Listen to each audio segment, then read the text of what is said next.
This is the future of Africa. In this program, we focus on Horn of Africa's political, economic, and socio-cultural aspects. Let's share our vision, hopes, and professional critics. All views are esteemed. Stay with us.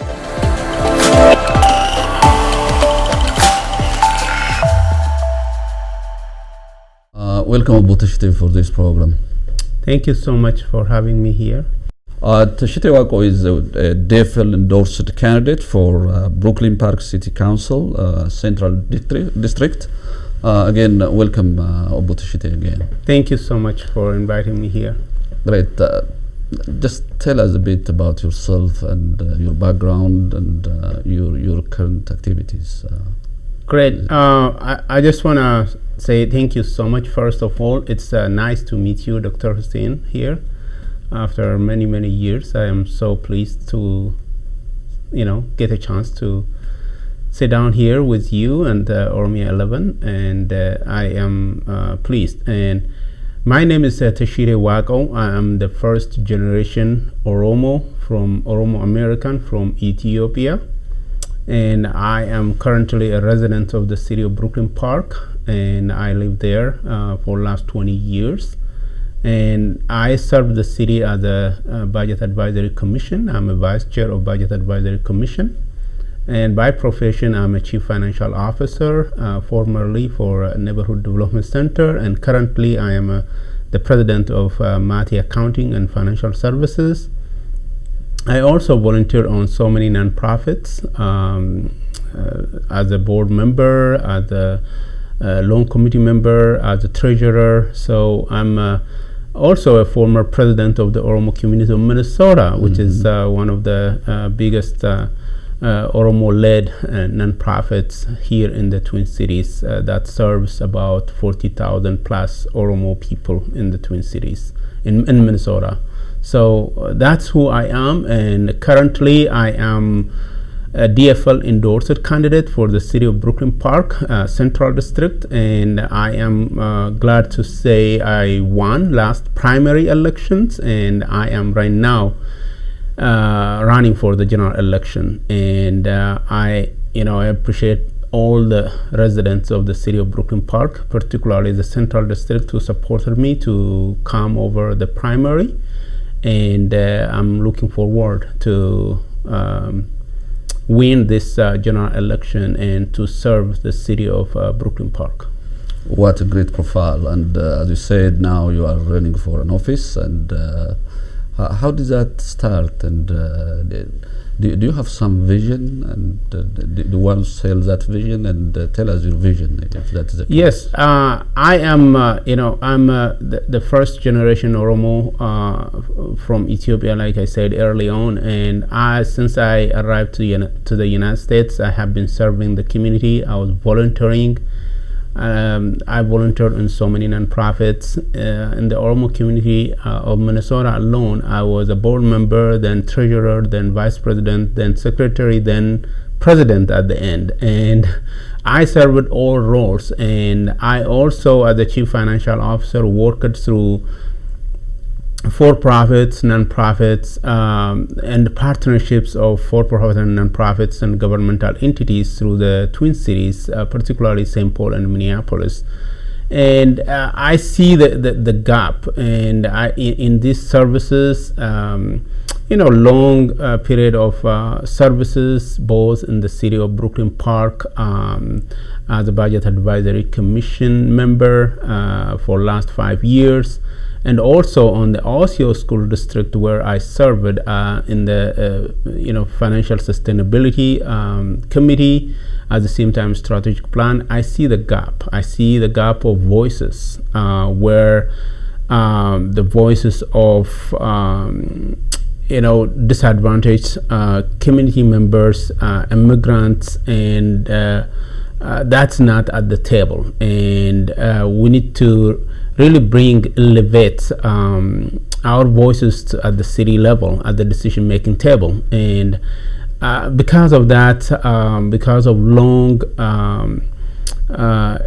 services that I have provided, and I believe my experiences That's accumulated experiences. At the same time, my profession, I have, by education, I have a Master of Business Administration and Master of Accountancy.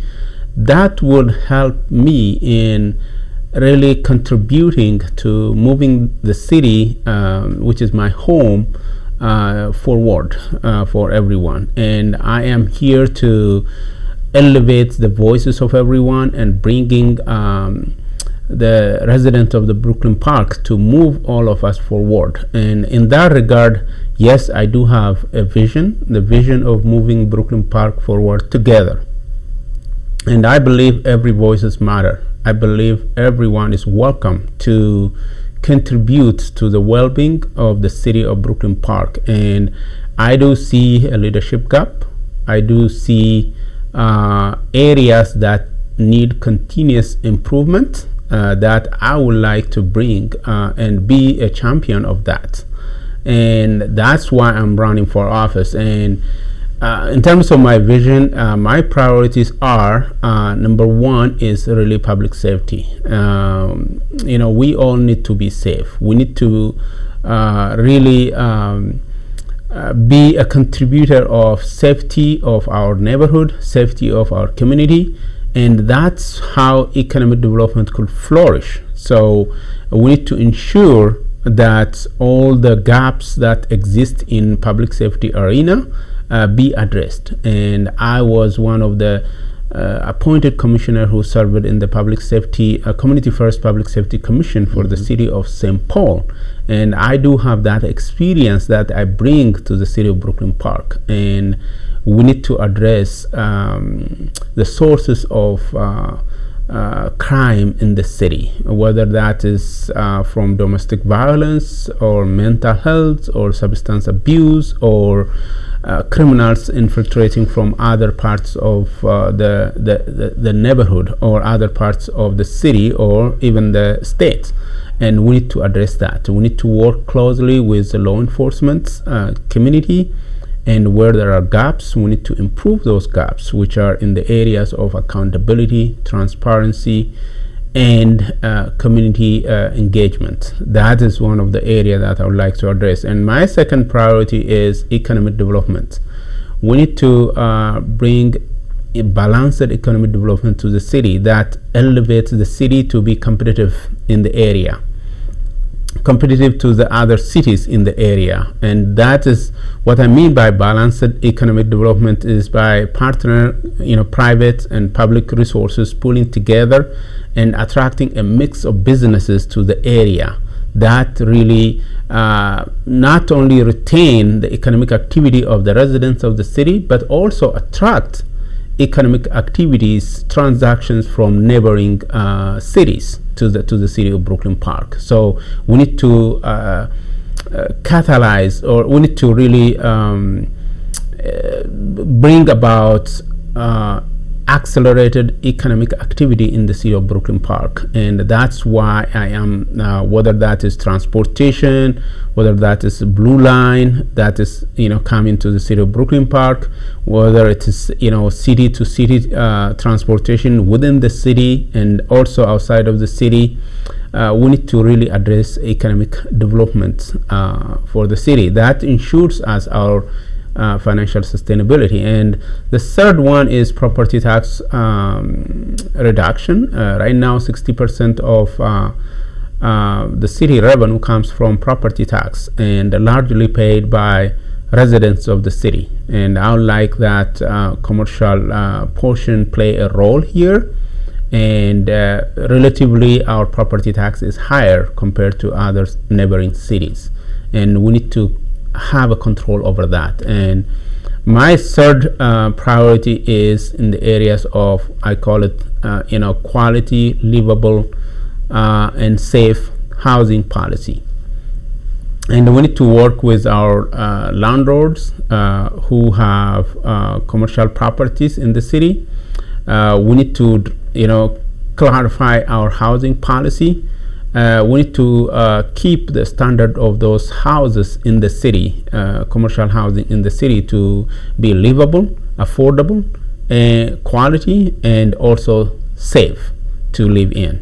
So that's what I would like to address in that regards. And my last one is to number 4 is not the least, but the last one is our water treatment facility need improvements. And right now our water is really hard, and its impact on our dishwashers and the utilities that we have in the house is costly to the neighborhood, to our residents. And we need to address our water treatment to really make it drinkable and softer, so that the lifespan of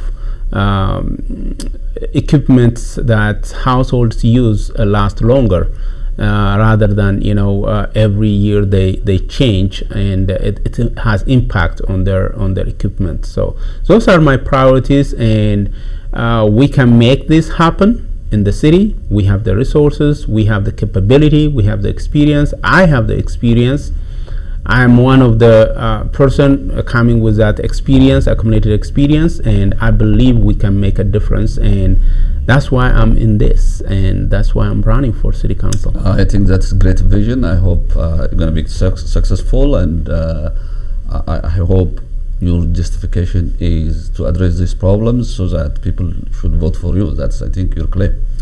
Thank you so much. That's what I'm looking for. Okay, let's talk a bit about Oromia and Ethiopia. We'll be back to the election related things, and given your experience, exposure, and perhaps involvement in a number of activities, how do you see the struggle of the Oromo people in general terms? Well, I think it's very good question, really. The person who have lived that deep experiences that Oromo people are going through, and for that matter, many people from African continent going through, I always feel the pain. I always dream for some change, positive change.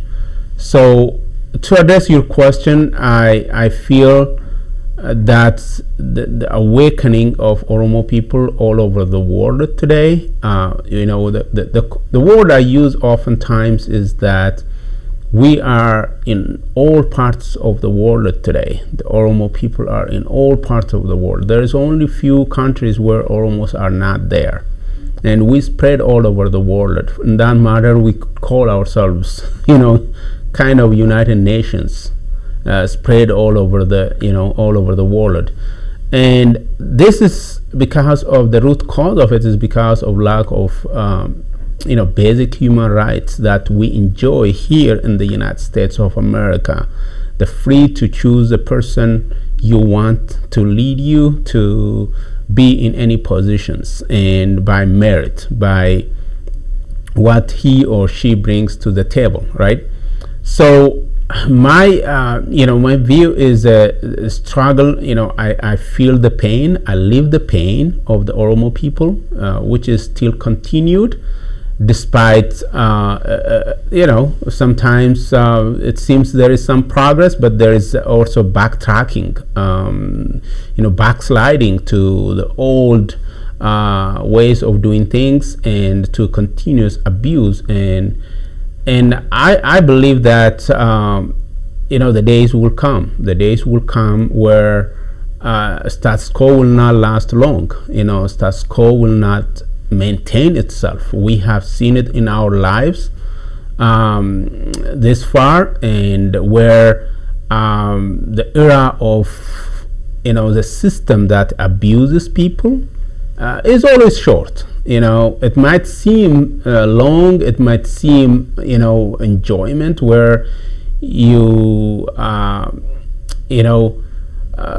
prohibit people not to express their opinion, people not to have freedom of assembly, freedom of speech, freedom of basic human rights, and as a consequence lose their life and their precious life, and suffer all over the world. That's gonna really live longer. And I wish African continent change for the better, because the youth is really aspiring for positive change. And in that regard, the best days of Oromo people is ahead of us, because we are awakened, we are demanding our rights. Oromo people back home is demanding their rights, and I believe the world community understands the plight of the suffering of Oromo people all over the world, and I believe that change will come eventually. I think that's very great reflection, and more specifically, if you remember, from 2014 to 2018 back home, there was a youth movement, particularly the Oromo youth movement, and in fact we were part of supporting that movement, and that movement was not only for the Oromo people, it was for all nations and nationalities. It was about democracy, it's about freedom, justice, equality, and so on. These are universal principles. And when you see back to the movement, what were the strengths and weaknesses of those movements? And there were actually promises, and those promises were turned down. How do you see this? Well, I think it came really, the current change in the country in 2018 came truly as a result of so many young people really demanding, and so many died for it to bring about change in the country. But that change is hijacked by people from the inside who have been watching the change, the wave of change that is coming, and they have to really rethink and designed with this positive narratives for a bright future, and the whole world was in support of that at the moment. And I think it's close to, really, it's not even close. It's basically totally hijacked. The aspiration was hijacked, and consequently there are so many human rights abuses that is still continuing today, unfortunately. And I think the basics that's missed, there are missteps. There are steps that were missed, in my view, that in any country when change happens, there should be a truce and reconciliation. There should be accountability of what has happened, how many lives lost, why, where are the breakdowns, and reparation of, repairing those that damage that is caused during the era. That's how you build back, but that didn't happen. Until those doesn't happen, there is no way that you can crush the aspiration of the people. The aspiration of the people, you cannot crush that. You may for a certain period of time, you may think that you can prolong a regime by silencing, by intimidating, by even assassinating, like we have seen last couple of years. You may think that you can prolong, but that doesn't withstand. That doesn't stand. At certain point, the truth will catch up. The truth will always there. And the way I see it is that still our hope is that the truth will come and the truth will catch up. And for those who think still they can enjoy this abusive nature of a regime for a longer period of time, I think that won't stand for so long. In my view, we need to have hope. We need to have hope. We need to still come back to the basics of demanding the rights, and still pursue demanding the rights, whichever avenue it is possible.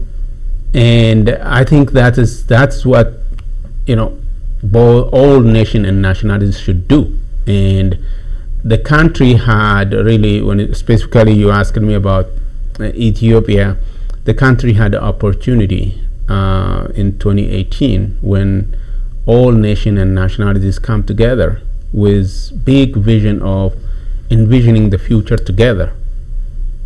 But that is, it seems now, in limbo. That aspiration is really hijacked, and it's very challenging right now to really, unless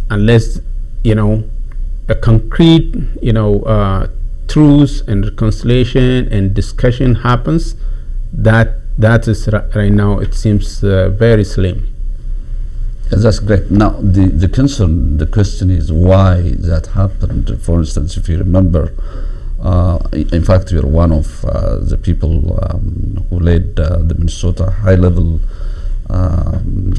reception to the officials. You remember they did promise the Prime Minister and the President of Oromia regional state, but suddenly things were changed, and I cannot ask you what that was happened, but as you said, it was hijacked, and that was a difficult condition. By now, the country is in a deep war and crisis after crisis, and perhaps I've been asking this question a number of people in this discussion, how they look at the political, economic, and diplomatic situation of the country.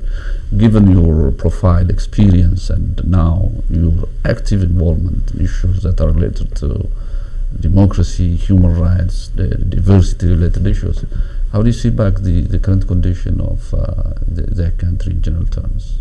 I recall in 2018 when the Prime Minister was touring the world, and he has been in Western countries. He has been in Norway, and some of his words were, I recall those words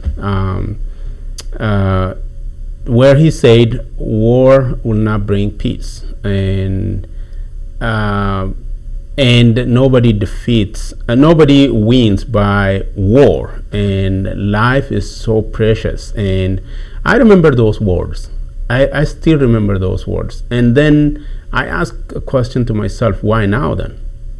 Why now? Why sufferings? Why war in the country, in East Africa right now? On top of, the food shortage that's happening, the economic that is crumbling from time to time. You can see it from currency exchange in the country, right? Why war at this moment? And why that we don't learn from the past, and why we don't keep the words? And that's what bothers me a lot about what's in the minds of leaders. What's in the minds? What are they thinking when in the world stage they say something, but in practice they do different things, and so many lives get lost, unaccounted for even, and in the country. So I believe before too late, the window of this turning around might be even narrowing down, because it's so I hear now for the third, or I think for the second time, they're going back to war with TPLF, the Tigrayans, in the north. And there is high level of rhetoric in the country also, which is purely hate, based on hatredness. Sure.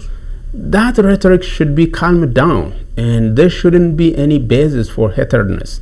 And there is high level of toxicity in the country right now that really leads. And I believe the leadership should, think. The leadership should pause and think what this means for the future of the country, and for the future of even East Africa. And the country lives forever, right? The country exists for the people. The people as a people will not vanish.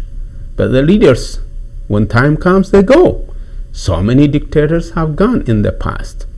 But the leaders, when that time comes, but how many damage they should cause before that time comes. So I think he should, the leader in that country should get back to the words that they have been, using when they were touring the world, and what they have been saying. And they are from the insider. They were part of the 27 years of Ethiopian system, and they were expressing that 27 years of system as abusive, which they were part of, were abusive, and terrorizing the entire nation.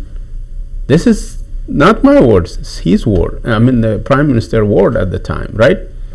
So why now then? Why now? Why people, the fabric of the society is getting impacted by the current trend of the country. What I mean by that is to the level where business community, religious leaders, all administrative branches of government is used toward this war propaganda and war mongering. What is that gonna do to the country? It's damaging the fabric of the country. It's totally, the future of the country is harmed, significantly harmed. And I think that's what they need to rethink and bring about an all-inclusive dialogue. That's the only way solution could be achieved, and not by war. Yes, there were hopes for a kind of national dialogue, which is, all-inclusive, participatory, and perhaps by a neutral party and so on. Hopes were there, but now those hopes are not there. And as a person who promote peace and democracy, what do you advise to the? Well, I think there is a trend in Africa in general. I have been to West Africa. I've been so many places in Africa, and the trend to see that when they plan, there is lack of sincerity, lack of honesty to what you plan. And if a national dialogue is formulated, and there is a sincerity behind, honestiness behind, that include everyone, not marginalize anyone, sure. All parties in the country. We do see a trend where you choose whoever to have conversation with and whoever to exclude. That doesn't bring any solutions. And if national dialogue is to maneuver, to buy time, to either bring people on your way, to accept your own views, your side of the story, that's, from the beginning is dead when that intent is not clear. The intent, if there are hidden intent always in dialogue, if the dialogue is not coming with open conversations to really envision the future together, to formulate the way forward together, that if it's coming with, I want to tell you to go this way, I want to really do this way, or try to maneuver the other leaders or some of the members of those leaders to your way, or bribing them, or promising them certain things, that doesn't bring any solutions. So I think there is a deficit of trust. We call it deficit of trust. It's not honest. And it's not honest from the beginning.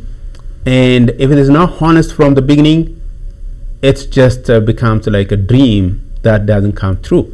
Okay, let me add on that. There has been war, crisis after crisis ongoing without they could have sat down and discuss and solve politically, but they tend to prefer military solution. But that is still aggravated by a number of factors, like I always say, the corruption, inflation, drought and famine. So tough turbulences are there. How do you see these things?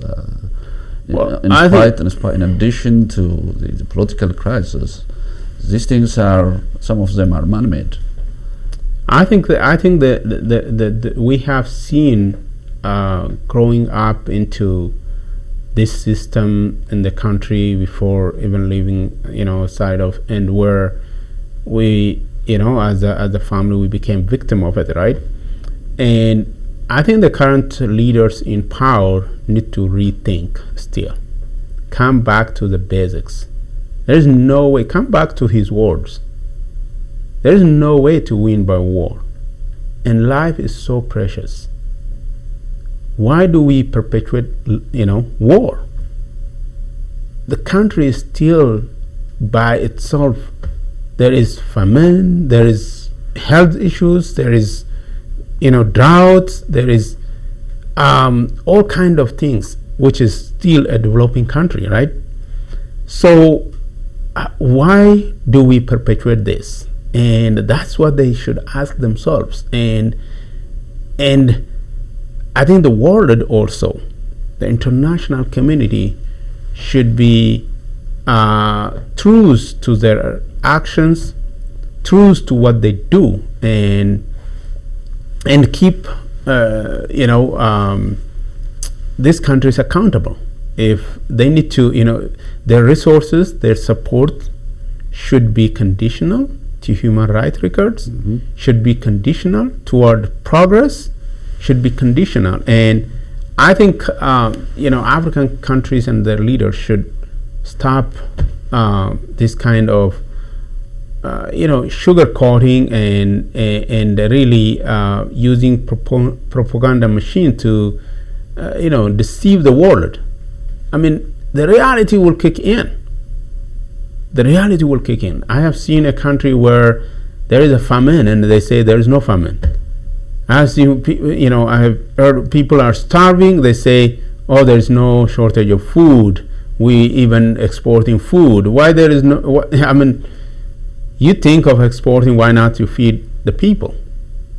And it comes to that basics, really, that the land, the people as the people will be there, but the system and the regime will come and go. And why not contribute positively? If you see in Uganda, right, there was a time that I read in a story about a dictator Idi Amin, right? Yeah. He's no more there, right? He left, right? But what did he leave to the people? He left this suffering and agony, right? Still people try to digest and comprehend what was in his mind. Why do we repeat the same things again in the 21st century? So that's what they need to ask themselves. And the young generation who aspire for better life, through their education, through their participation in civic engagement, the right to choose their own person, like we do here in a free world. And I think they need to be kept accountable. And the way I see it is that international community also failed in some sort by not taking the right action at the right time, and not making their support conditional to these basic things that the people need. If they have this financial aid or military support or trainings and all those kind of things to really tie to progress on human rights records, progress toward democracy, progress toward transparency, progress toward a freedom of speech, a freedom of assembly, a freedom to choose whoever they want to lead you. So in that regard, I think there is still a lot of progress to be made. You have raised a very important, the kind of denial or kind of fallacy all the time, and I would like to capitalize on that. For instance, the country is immersed in deep war. They can always, when war is there, it's obvious, evident that there will be economic crisis, political crisis, and diplomatic crisis in general terms. Let me single out the economic aspect of it, because your background tells me that the government of Ethiopia is so immersed into this kind of deep war, very destructive in all aspects. The government tends to claim that there is economic growth, economic development, and before 2, 3, 4 days I heard about exporting wheat to the world market.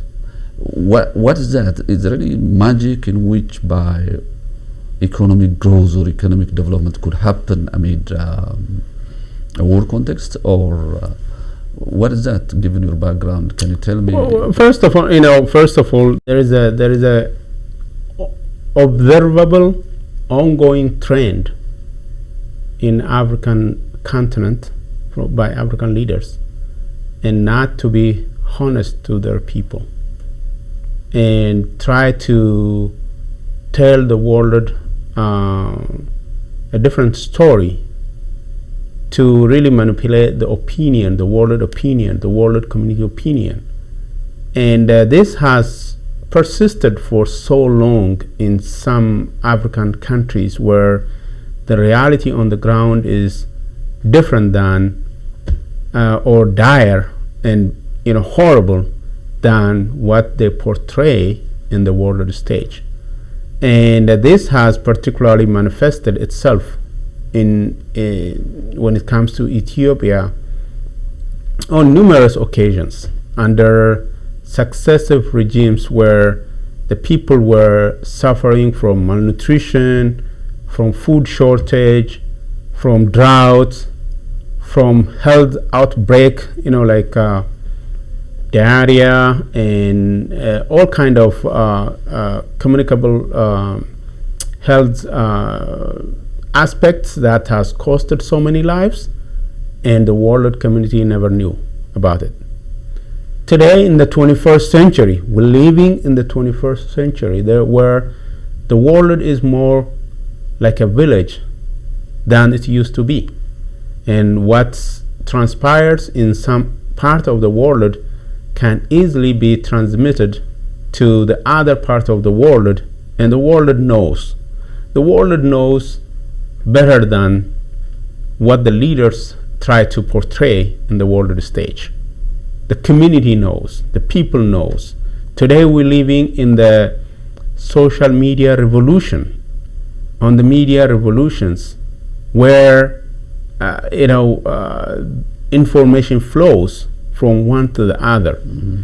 If there are drought, there is no way to hide drought. Food shortage, there is no way to hide food shortage. So I would ask, to get back again to the basics of the truth, and to be honest to the people they lead. If there is a food if there is, excess production of wheat in Ethiopia, why would the larger portion of the country is starving for food? The basic things. Are you telling the world that there's no food shortage in Ethiopia right now, so that you have to export to the other world? I don't think that is I don't think that's the case.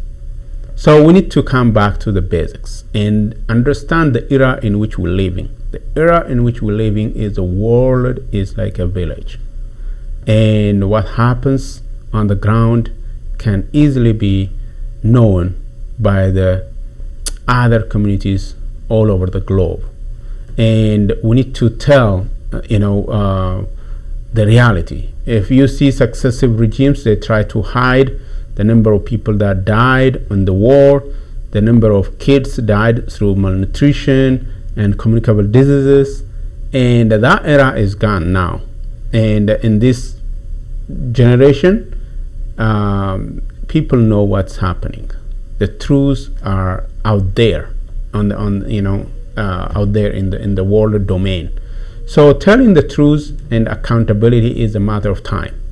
And if we think for the future of the country, sometimes we have seen dictators. We have seen what's happening in many parts of the world, including in Ukraine, in other parts of the world, right?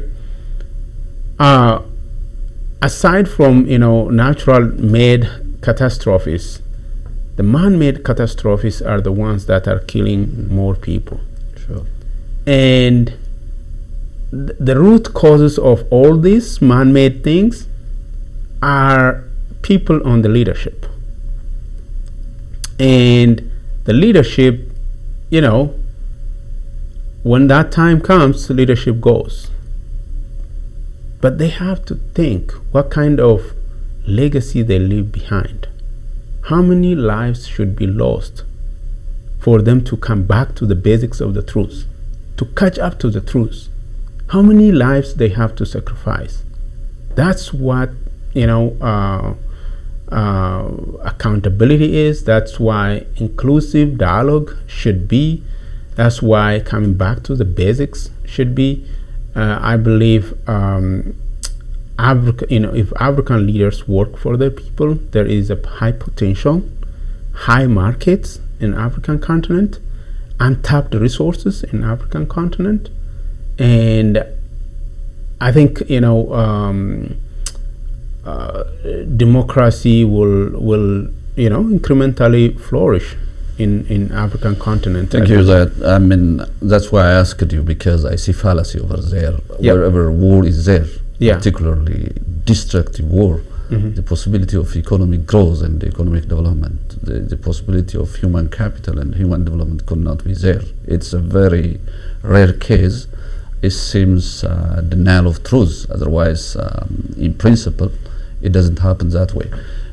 Maybe before we go back to the election discussion, let me give you one more opportunity. What do you advise the entire world, international community, the Ethiopian people, Ethiopian government, and the Oromo people in particular, in getting out of this crisis? You have been saying it, but I would like to hear some few words in this. I think thank you. That's a really good opportunity. I am the first generation Oromo American here in the United States and running for office in a highly welcoming and free world, the envy of the world, to say that I have here to provide my potential, my experiences, my talents in a country I call home, and there are opportunities for all. So my advice is this, particularly to Oromo people all over the world. The best days are ahead, and I think we need to come together. We need to bring our opinions, envision the future for our people. And we need to really be, there is always, internal factors and external factors. I think we need to overcome internal factors. We aspire, we have common vision, we have common goal. Every single left, right, is getting hurt. And there is no single Oromo family that's not hurt with successive regimes. And why differences? Why, we have to narrow any differences that we have so that we can elevate our people from continuous sufferings, from continuous problems that persisted in that country. And if we do that, our presence all over the world, particularly those who are in many parts of the world, this is a calling for them. This is a calling for you. Along with your new neighbor, new country, new system that you live in, let's work to really contribute what we can for the betterment of humanity, for the betterment of the people you come from, the Oromo people. My advice to, particularly, leaders in Africa and, especially to Ethiopia is come back to the basics. Come back to the basics. stop and think what you have been advocating all over the world when you came to power. Think of that. And there should be good governance. Good governance is where there is independence of judiciary. Good governance is when people elect whoever they want. Good governance is when there is transparency and honesty to the people. Accountability.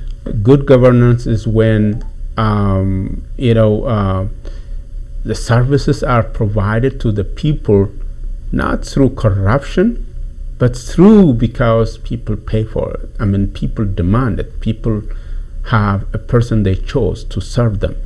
And I think coming back to the basics is the key in that country to move forward. Otherwise, I think it's going to continue the same that we have seen since in that country. So I think an all-inclusive dialogue is still an option in that country. If we're gonna move as a country forward, it should include all-inclusive. For that to happen, this hatredness in the country that is spread throughout the country, and the narratives of whoever own a power can do whatever he or she wants, that need to be really assessed, and that need to be addressed. And I think if the world community increase their pressure and accountability and demand for basic human rights, respect for human rights, I think that course is still the only option available, is what I think. That's a very powerful advice. Come back to the basics. Now let's talk about the election. Back to the great agenda of the day, and I feel that quite a number of people think that the election is over and Teshite Wako has won. But I understand that now. I recognize that there is a general election. Yes. And I think you need to address your supporters, voters, and so on. And I would like to see you focusing on, for instance, why should the East African community, the Oromo people, and as a whole, the community you are living in, should vote for you. So, thank you. Yes. My name is Teshite Wako. I'm running for Brooklyn Park City Council in the Central District, and I am here to say thank you so much for your full voice and for your vote to come over the primary. And right now I'm in the general elections, and I just want to clarify some understanding in terms of the processes of the difference between primary and general election, and even going back to the processes of vetting and electing candidates. And you start with precinct caucus. In the precinct caucus, you express your candidacy, and you put your platform of what you run for, and then you participate in DFL conventions, and your precinct caucus attendee votes for you to be an endorsed candidate. So I am so honored to be a DFL endorsed candidate with my platform, and that has carried us to primary. So last August 9 was the primary. The primary is really to elect candidates, the two top candidates. In the city of Brooklyn Park, it's a non-partisan vote or non-partisan seat in the city council. What that means is that the top two candidates for the city council will advance into general election. So last primary, we won as the top candidates for the Brooklyn Park City Council.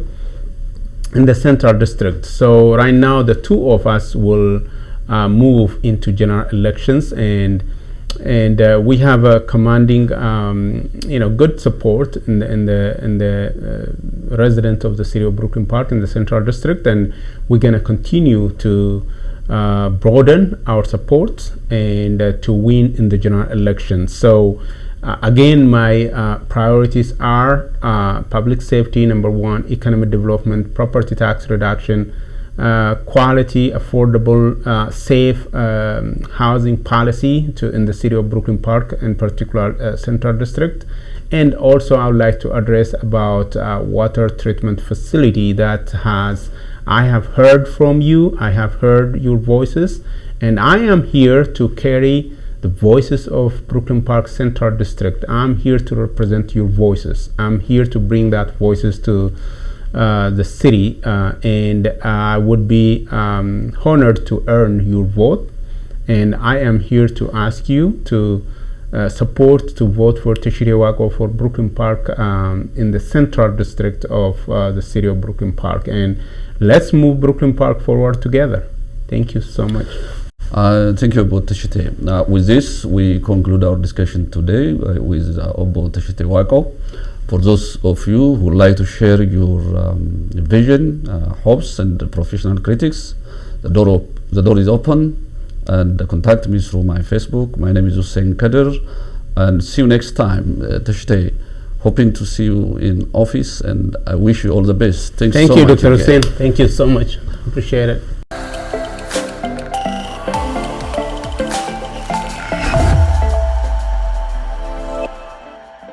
This is the future of Africa. In this program, we focus on Horn of Africa's political, economic, and socio-cultural aspects. Let's share our vision, hopes, and professional critics. All views are esteemed. Stay with us.